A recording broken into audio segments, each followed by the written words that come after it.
Ano po sigaw natin? Good news po mga kabisdak. Naku, ito na.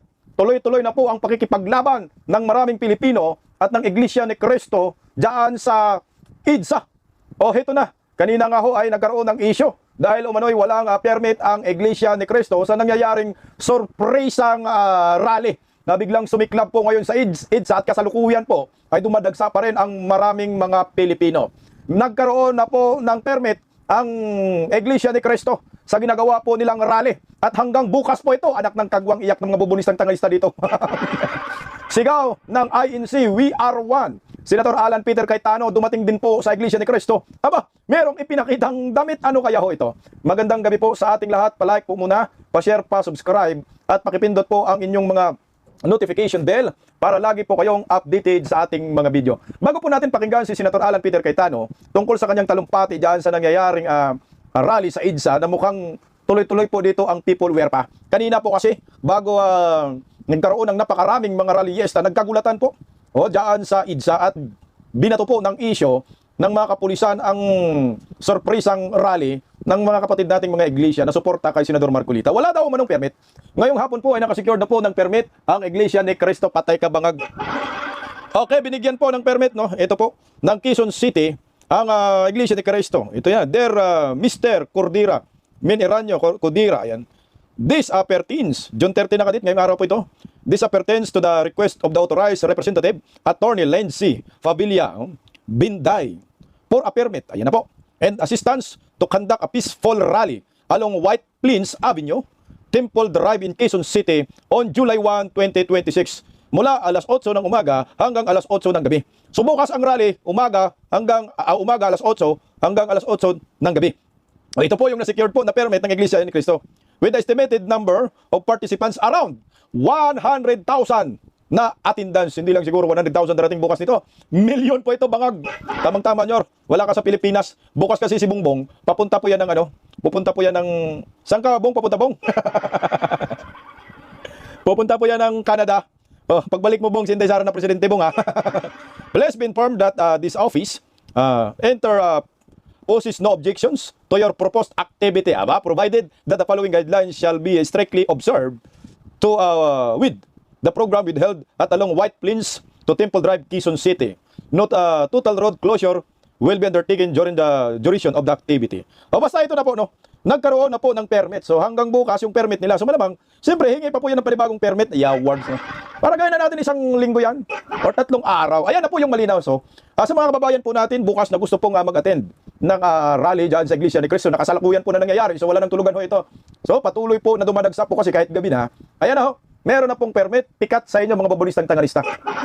So tuloy ang laban para sa bayan, laban lang para sa bayan. O ito mga kaibigan ko, dumating po si Senator Alan Peter Cayetano para sumuporta po, siyempre, kay Senador Marcolita dahil si Senator Alan Peter Cayetano ay minority leader man yan, hindi po pwedeng pabayaan niya itong si Senador Marcolita. Narito po ang pagdating nila, ni Senator Alan Peter Cayetano at ang sigaw ng Iglesia ni Cristo ay We Are One.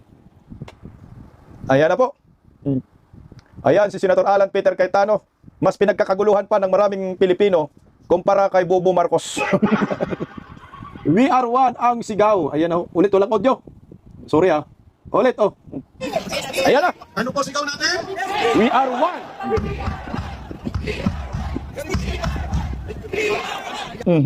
We are one ang sigaw ng Iglesia ni Cristo. Kaya pag pumupunta dyan, we are one. O, hindi na unity.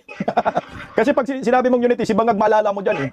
So we are one. O, lahat tayo ay lumalaban sa korupsyon. Lahat tayo ay susuportahan natin si Marcolita. Lahat tayo suportado ang lahat ng mga Pilipino na nagbubunyag ng, siyempre, katiwalian laban sa bayan. At kalaban natin ang lahat ng mga kawatan. O, pakinggan po natin si Senator Alan Peter Cayetano. Yung talumpati ni Senator Alan, pakinggan po natin ng maigi kasi medyo manipis yung audio pero maintindihan po nating lahat ho ito. Pakinggan po natin. Ayan, we are one. Sigaw po dyan. Dami ng tao dyan, we are one. Ayan, medyo hindi marinig yung audience ng, yung audio ng audience kasi minimize ko yung ingay kasi hindi maintindihan si Senator Alan Peter Cayetano. Pakinggan natin si Senate President ng mga Pilipino. Simula po ng ating pagkabata, simula po tayo namulat, tinuturuan po tayo na sa higit sa lahat mahalin ng Panginoon, hindi po ba? At pagkatapos po tayong turuan na mahalin ng Panginoon, ang sinasabi sa atin, mahalin ang ating kapwa.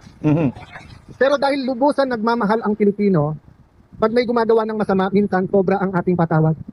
Mhm. Minsan, paulit-ulit na ang pagnanakaw, okay din lang. Sobra na po ang ginagawa, tiisin na lang natin.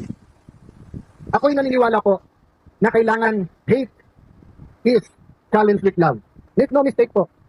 Tayo lahat naniniwala, una ang Panginoon, mahalin ang kapwa, magalit tayo sa kasalanan, hate the sin, not the sinner. Ako'y naniniwala, we fight hate with love. Pero ako'y naniniwala, ang Diyos natin ay Diyos ng hustisya. Hindi po ba mga kababayan? Amen. Ayan, parami na po Yung yung zona, oras na yan.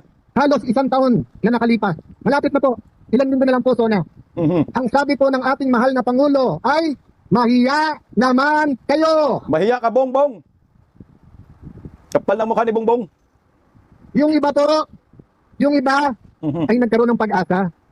Oy, finally, after 3 years, yung bali-balita sa kalye na 20% na, 25% na, 30% na, 40% na ninanakaw, umabot na rin hanggang Malacanang ang balita. Mhm. Kapinto na Nagkaroon ni po ng Baga. pag-asa ang ating mga kababayan. Kasi baka naman, dahil po siyempre, iba, pag Pangulo ka, iba pag nasa taas ka. Mhm. Hindi po ba? Kayo po ay napaka-bless. Bakit po? Ang isang Pilipino, pag sumulat po sa inyong tagapamahala, kahit nasaan po, sulok ng bansa, nakakaabot. Pag may naaati na kapatid, nakakaabot at inaaktunan. Pero minsan sa simpleng barangay captain, minsan sa simpleng mayor o governor, kahit po sa akin, maraming sumusulat at pasensya na. Minsan po, hindi po natutugunan. Eh lalo pa ho ang Pangulo. Mhm. Kaya nagpapag-asa tayo. At agad, kumilos si Senator Lacson. Nag-privilege speech. Nag-privilege speech. Eh nag-hearing na si Senator Marcoleta. Marcoleta noon. Mm. Sabi ko kay Senator Marcoleta, Sir, bawal mag-privilege speech kapag ka hini-hearing na. Dapat sa hearing. Mabait po si Senator Marcoleta. Sabi niya, aangal ba? Hindi, baka naman makatulong sa atin. Mhm. So nagkaisa kami sa minority noon. Sige, kahit na bawal ang ginagawa, kung makakatulong sa bansa, kung mahanap ang magnanakaw, kung ang kadiliman ay mabibigyan ng ilaw, okay na. Nag-fix po siya. Na-reveal yung mga ghost. Pagkatapos sinabi, 400 yung ghost, 1,000 na yung ghost. Ang daming nag-post. And then, pinalitan si Senator Marcoleta. Mhm. Nung pinalitan si Senator Marcoleta, ang mastermind ay senador na lang. Nawala na po lahat ng iba. Nawala na sa Congressman. departamento, nawala yung secretaries, nawala yung congressman, nawala po yung napakalaking tao na kung siya po ay nagpagalaw nitong lahat. Si Martin Romualdez nawala, pati si Bungit, anak ng Kagwang. O tuloy. Pero sabihin nyo, kapatid na Alan, bias kayo. Hindi po. Si Ombudsman Boying Remulla mismo nagsabing, meron mastermind. Sabi po ni Ombudsman, meron mastermind. Ano po ang sabi? Ano po sabi ni Senator Lacson? Walang mastermind. So mga kapatid, malinaw na malinaw po na ang unang nagbigay ng pag-asa sa atin na Pangulo mismong sabing, mahiya naman kayo. Mhm. Hindi na po sila nahihiya. Kapal na mukha. Sa totoo lang po, kawalang hiyan na ang ginagawa. Ayun. February 4, Mhm. February 4 po, ipepwesto po namin si Senator Ligarda bilang Senate President. 30 minutes before 3 o'clock, tumahimik ang buong Senado. Bakit po? Nagtawagan na, galing sa mga tatak na opisina, at sinabi sa mga senador, hindi na kayo makukulong, bawiin nyo lang pirma nyo. Huwag niyong papaitan si Tito Soto. Mhm. Yan po ay recorded, yan po ay alam ni Jinggoy Estrada, yan po isisiwalat niya sa tamang panahon. Nako, may bala pa pala. Ang sabi po sa amin, wag lang si Loren, wag lang si Loren. O, hindi na namin tinanong bakit. Sabi ni Loren Legarda, Alan, anak ko lumalaban eh. Mhm. Si So Leandro. baka yun ang dahilan. Pero okay lang, Alan. Okay lang, sinabi niya sa amin lahat. Magtiis tayo, magtrabaho, pero sabihin natin, wala nang lukuhan. Walang lukuhan sa flood control, walang lukuhan sa Chacha, walang lukuhan dito sa dadating na impeachment. Ano po nangyari? Araw-araw pa bago-bago, sasabihin ni Senator Lacson, walang report. Tapos may report. Tapos may mastermind. Hindi, kasama na. Hindi kasama si Romualdez, kasama si Romualdez. Tapos nung sinabi nung isang witness, eto yung mga sekretary, nag-deliver. Lumabas po, di ba? Yung mga Marines. O ano sabi ni Senator Lacson? Mhm. Sabi niya, hindi nag-deliver, pero hindi sa Malacanang. Kasi Senator Lacson naging witness na rin. Paano po siya naging witness? Yun po ang inalma namin. Kaya nung Mayo 11, dumating po si Senator Bato. Mhm. Alam niyo po ba, Lunes yon? Sabado, tumawag siya sa akin, sabi niya, Alan, panay checkpoint na hindi na ako makakarating. Wala rin naman yung isa, hindi ko na sasabihin kayo sino. Sabi ko, kuya, yung isang yon, pang 14, pang 13 ka. Sabi niya, ganun ba, sige pagdadasal ko. Alam niyo po, Si JB yung sinabi ata. niyang pagdadasal ko, naramdaman ko. Mhm. Naramdaman ko na hindi yun yung parang, may pag-asa ba? May pag-asa. Pero tingin mo walang pag-asa. Hindi yung parang, boss, laban, pagdasal natin. Hindi po. Naramdaman ko yung sincerity, ipagdadasal ko. Lunes ng umaga, alas 10 ng umaga tumatawag. Sabi ko, Sen, kung dadating ka, alan-alan. Hindi, Sen, gusto ko lang malaman mo kung dadating ka. Eto, Sen, makinig ka. Sabi ko, ano yun, kuya? Nandito na ako, sunduin mo na ako. So, napagdasal niya at alam niya tamang gagawin. Akalain po ba namin? Puno na ng NBI ang Senado. Mahigit 20 operatives na sa loob na po ng Senado nakakalat na. Mismong pong si President Cory Aquino nung nagkaroon ng kudeta. Mismong Senate President niya na si Senate President Salonga, hindi pinayagan na kunin si Senator Enrile, former Senate President Enrile sa loob.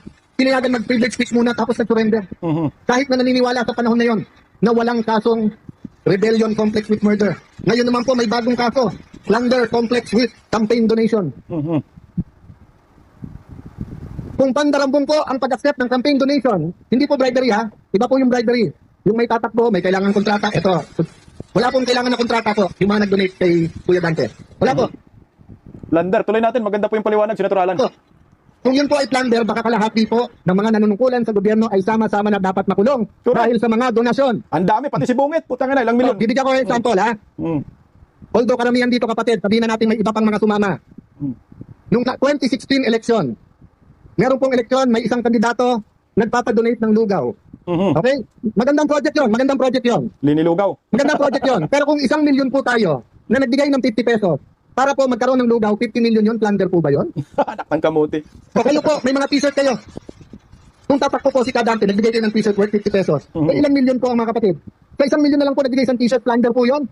So, ang kasalanan po ni Senator Marcoleta ay hinahanap niya ang katotohanan. Yun po ang buong katotohanan. Alam niyo po, hindi po ako magpapakahaba. Alam ko pong mahaba ang programa, mahaba ang pagtitiis, pero gusto ko pong aminin sa inyo to. Kaninang umaga, nung pinapanood ko yung video at malakas ang ulan at hindi po umaalis, tapos may konting kaguluhan, nagsisigawan, we are one. We are one. Sigaw ng Iglesia ni Cristo. Ayan. Maingay po talaga yan, pero tinanggalan ko lang kasi grabe hindi masyadong mapakinggan dahil parang ang nipis, no? Aaminin ko po sa inyo, naiiyak po ako habang pinapanood ko yung video. Alam niyo po bakit ako naiiyak? 15 anyos po, nandito ako sa EDSA. Nakamarcos po ako nung bata po ako. Assemblyman po ang tatay ko, 4 lang silang nanalo sa Metro Manila. Nung grade 5, grade 6 kami po. 3 lang ang suntukan. Pareho kayo ng crush? Grace Pa Toyota o Marcos Aquino? Yun lang po, yung suntukan sa amin. Linggo-linggo, yun lang 3 ang pinagkakasuntukan. Inuunahan mo ako sa crush ko? Mas pogi ka? Ako, Grace pa ako, Toyota yung mga klase ko. O kaya, wala pang Hinebra nun. Toyota pa nun. O kaya, Aquino o Marcos. Pero dumating po ang panahon na kailangan sabihin, tama na. Correct. Tama na. Tama na, Nyor. Tama na. Tama na. Diba? Masyado nang inubos yung pera ng bayan. Tama Kaya na. Tama na. Anak ng kamuti. Noong 2023, halos 1 trilyong piso ang DPWH. Ang flood control, mahigit 300 milyon. My God. Ang maintenance ng roads, unang beses, 1/3 din ng budget, mahigit din 300 milyon. Usually, 70% ng budget ay bagong kalye, bagong tulay, bagong building. First time po noong 2023. Flood control at saka maintenance. Ang maintenance po, hindi pa iniimbestigahan hanggang ngayon. Hindi pa rin po natuwa. 2024, wala pa rin nagsabing tama na. Ganun na naman ang ginawa. DPWH pa lang ho yan. Wala pang DOH yan. Wala pang Department of Agriculture yan. Wala pang BIR yan. Wala pang LTO yan. Maraming korupsyon sa BIR, pati Walang LTO. smuggling pa yan. Yan, daming smuggling. Lalong wala pang kita sa droga yan. Correct. Oh. Hindi pa napag-usapan yan. Kaya nung dumating ang 25 na zona, natuwa tayo nung sinabi. Nung sinabing maya naman kayo kasi ibig sabihin may nagsabi sa ating mahal na Pangulo, Boss, tama na. Boss, tama na. Tama ng pangurakot, Nyor. Anak ka ng kagwang ka. Huwag ka nang Ano ang kukulit. problema? Ang problema, anong natutukoy na ni Senator Marcoleta kung sino? Mastermind. Kung sino mastermind? Nasabihan si Pinla. Tama na, nalalaman na kung sinong ano. Mastermind. Wala na, magpinsang bangag. Tuloy lang, Senator Alan. Ang problema, nung hindi na namin kinaya at pinalitan na namin si Tito Soto, may nagsabi sa Malacanang, tama na, wag niyo payagan yung mga yan makaupo. Sabi nila, tama na, litisin na. Tama na, litisin na ang ating Vice President. Nangako po kami, fair yung ating pong paglilitis. Eh bakit ayaw po nila isabay ang hearing ng flood control Correct. sa paglilitis? Selective justice. Diba? Kung sino lang to ang gusto nila. Trip-trip lang. So ang ibig sabihin ko, gusto natin maging malapit tayo sa ustisya. So sa malayo, ang ginagawa nila parang malapit. Pero pag tinutukan mo sa malapit, malayo. Malayo po ang ginagawa nilang hustisya. Kanina po papunta dito, we are one. Pangarap ko at dasal ko para sa atin lahat. Sana po, maging Katoliko, maging born again, maging Muslim, maging kapatid sa Iglesia ni Cristo, maging Bisaya, maging Kapampangan, Bicolano, maging bata, maging matanda. Bilang Pilipino, makasigaw tayo. We are one. We are one. We are one. We are one. Patay ka bangag. Hindi na kami unity. We are one kami bangag. Wala na, Baka ito na pumayag bagong sigaw po kayo. natin. We are one. Na makulong si Senator Marcoleta na hindi naririnig ng bansa na karamihan kung hindi tayo lahat ay sumisigaw ng BR1. Okay lang po. Pagkatapos po ni Senator Marcoleta, isa-isay na po kami. Panigurado. Kasi ngayon, dalawa na po ang nawawala sa kasamaan namin. Jinggoy. Sinasabihan na si Senator Bongo, lalabas na warrant mo. So 21 na lang. Sinasabihan na si Senator Marcoleta, ikaw na susunod ng linggo mo. 20 na lang. Ilan na lang yon? 20 na lang. Dapat 20 na lang. Oh, sabi ng ombudsman, maaring 2-3 senador. Eh 13 na po sila. So yun yung hangarin, nasa 13, pwede na nila convict ang impeachable na officer. Hindi, Sara. Kaya yung iba nating kasama sa EDSA noong 1986, yung pong nagsasabing laban, Wala na. ay ngayon po hindi lumalaban. Bakit po? Bakit sila hindi lumalaban? Siyempre, si Desarro Bakit di sila hindi presidente. sumisigaw na we are one? Dahil gusto nila pag na-impeach ang vice president, sila ma-appoint at sila naman ang maging presidente. Ang lakas ng loob ng hinayupak na. Dahil, bakit naman papayag ang Pangulo na ganun magiging presidente? Kasi ang sabi naman ng Malacanang, sige, magagawa na kayo. Wala namang eleksyon eh. Magpaplatsa naman tayo. So, lahat po to ay sa pangalan lamang ng simpleng gawain. Ang gawain ng flood control. Kung wala naman pong flood control, normal po ang ating politika. Normal po, pwede natin sabihin we are one, pero ikaw dilaw, eto puti, eto itim, eto rainbow. Pwede naman po natin sabihin magkakasama tayo eh. Pero bakit po madugo ang labanan ngayon? Dahil iniisip po nung iba, lamunin na natin yung pagnanakaw. Pag tayo naman naging presidente, palitan natin lahat yan. Hindi po mangyayari kapatid. Kasi pag nadungisan ka na, at kasama ka na sa cover up, wala ka ng choice, itutuloy-tuloy mo na ang pananakit, itutuloy-tuloy mo na yung selective justice, baon ka na, hawak ka na nila. Yun po ang problema natin kay Kadante. Hindi natin po problema na makukulong siya, ang problema natin hindi siya mahawakan. Ang problema natin hindi siya madidiktahan. Kaya mga kapatid, sana hindi kayo madiktahan. Laban. At sana po, yung mga nakikinig sa kanilang mga bahay, yung mga nanonood, pagdasal nyo po yung nangyayari ngayon. Kung may konti kayong oras at pamasahe, pumunta na rin po kayo dito dahil welcome po kayong lahat. Yes, we are one. Tuloy ang rally. Tingnan natin. Welcome po kayong lahat. Welcome po kayong lahat. Walang kulay-kulay. Welcome lahat. Ay na, kumuha na ng damit si Senator Alan Peter Cayetano, may props. Kita mo, Nyor, may damit, Nyor. Ayan yung damit. Anong nakalagay dyan? Sa damit ni Senator Alan Peter Cayetano? Yung mga nabasa kanina, yung mga papawisan, pag uwi nyo yung t-shirt na to, lalaban nyo, di ba? You will wash it. Pero tingnan yung t-shirt. They want it washed away. Siguro last na po to. Yung mga kasing edad ko at mas matanda, hindi ko alam kung naalala nyo pa yung commercial ng 1980s. Meron pong commercial sa TV kasi nga ang mga tao dumadami na noon sa Metro Manila, marami po nagtatapon ng basura. Naglabas po ng gobyerno ng commercial. Ang basurang tinapon nyo, babalik din sa inyo. So kapag ikaw ay public official at may decision ka at question ng tao, katulad ng ginagawa nyo ngayon, katulad ng ginawa nyo sa Malawakan yung rally, nung nanawagan kayo ng pagkakaisa, nanawagan kayong pakinggan kayo, dalawa lang po ang pwedeng gawin ng public official. Una, mag-reflect, makinig. O nga naman, baka tama sila. Baka nga selective justice, ayusin natin to. Pero pangalawa, double down. Double down, ibig sabihin, yung mali, lalo nilang pagpipilitan na tama. So nakita na ni Senator Lacson na nagkaloko-loko na yung Blue Ribbon Committee, inilagay pa si Erwin Tulfo. Anak ng kagwang. Si Bendalo. Oh, don't bend the law.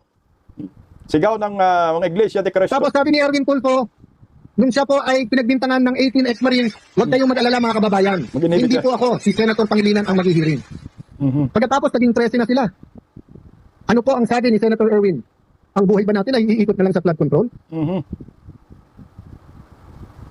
Pagkatapos nung nakawin, ang mahigit 100 bilyong piso, ang trilyon-trilyong piso, sasabihan nyo kami, ang buhay ba natin iikot na lang sa investigasyon? Kailangan mag-imbestiga. Tuloy-tuloy. Kaya si Marcoleta Pero ginagawa hindi pa ako natuwa dun eh. Huwag na tayo mag-imbestiga. Pero lahat ng manggugulo, ikulong natin yan. Si Marcoleta ang kulit, ikulong natin yan. Yun na nga. Yun na nga ang nangyari. So, kaya po tayo nandito, wala pong pupuntahan itong ginagawa natin. Mga kapatid, tingin niyo po ba, nagbago na? Ay, okay lang kung pagkatapos ng 1 year at sinabi, mahiya naman kayo, kung nahiya na lahat, di dapat nagrarally tayo dito para magpasalamat. O kaya nga, ang nangyayari, yung mahiya naman kayo, kasama si Bangag yun. Wala na. Ano nga mga walang hiya, yung kakapal ng mukha eh. Manhid. Sipin mo 1 year na, mag 1 year na, wala pa rin nananagot. Yang si Boyeng, dapat managot yan. Romualdez, lahat yung Remulla Brothers. Naku day, pag naging pangulo ka day, pakiuna po itong hinayupak na one bulati na lang kunin na sana ni Satanas. Anak ng kagwang tumayupa. Wala mga salot itong mga hinayupak mga bataan ni Bangag kasi siya salot din Tuloy, Senador Alan.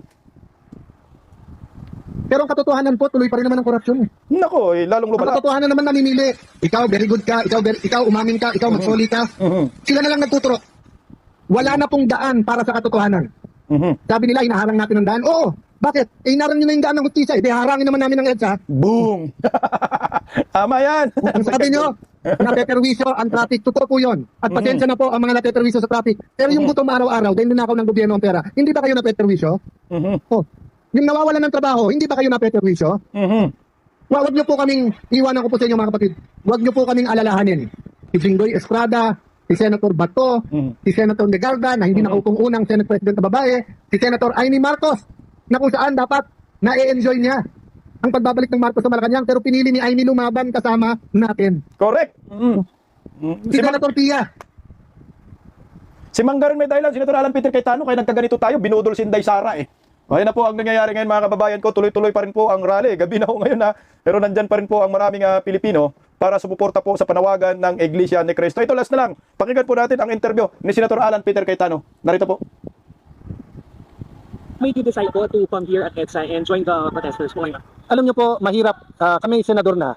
But whether you talk of yung magkapatid na Villar na alam naman natin kaliwat kanan yung kaso dahil nga naninindigan or dahil nung eleksyon may tampo sa kanila. Si Senator Padilla tuloy-tuloy ang batiko sa kanya pero nakita niyo yung mga sakripisyo. Si Senator Bato, hindi naman niya kailangan magpakita doon but he wanted yung pagbabago. Si Senator Bongo, sinasabi palabas na yung kanyang warrant. Of course, si Senator Jinggoy kinulong na and he's willing to present evidence na binabargain sa kanya na lumipat lang siya ng site, hindi siya ikukulong. So hindi ko nababanggit lahat, narinig niyo yung speech ko kanina. So kung kami, nahihirapan kami sa sitwasyon na may cover up sa pagnanakaw sa ating bansa dito sa flood control, nahihirapan kami na ang sinasabi, maging fair lang yung impeachment. Pero ayaw nila na mag-preside, hindi sila. Ayaw nila na ibang majority.